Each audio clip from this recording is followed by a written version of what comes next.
Triumph speed T4 വാങ്ങാനുള്ള 5 പ്രധാന കാരണങ്ങൾ എന്തൊക്കെയാണെന്ന് നമുക്ക് നോക്കാം. ഫസ്റ്റ് റീസൺ എന്ന് പറയുന്നത് ട്രയംഫ് എന്ന് പറയുന്ന ബ്രാൻഡ് തന്നെയാണ്. അതേപോലെ ഇതിൻ്റെ ഫിറ്റ് ആൻഡ് ഫിനിഷ്, പ്രോഡക്റ്റിൽ യൂസ് ചെയ്തിരിക്കുന്ന എല്ലാ മെറ്റീരിയലിൻ്റെ ക്വാളിറ്റി ടോപ്പ് നോച്ചാണ്.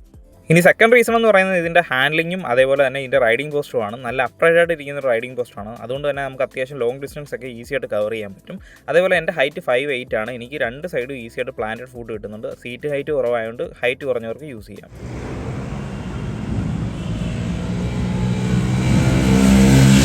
ഇനി മൂന്നാമത്തെ റീസൺ എന്ന് പറയുന്നത് ഇതിൻ്റെ എഞ്ചിൻ തന്നെയാണ്. വളരെ റിഫൈൻഡ് സ്മൂത്ത് ആയിട്ടുള്ളൊരു എഞ്ചിനാണ്. അതേപോലെ തന്നെ ലോ എൻഡ് ടോർക്കിനാണ് ഏറ്റവും കൂടുതൽ പ്രാധാന്യം നൽകിയിരിക്കുന്നത്. അതുകൊണ്ട് സിറ്റി യൂസ് ചെയ്യുന്നതിന് അധികം ഡൗൺ ഷിഫ്റ്റ് ചെയ്താൽ നമുക്ക് യൂസ് ചെയ്യാനായിട്ട് പറ്റും.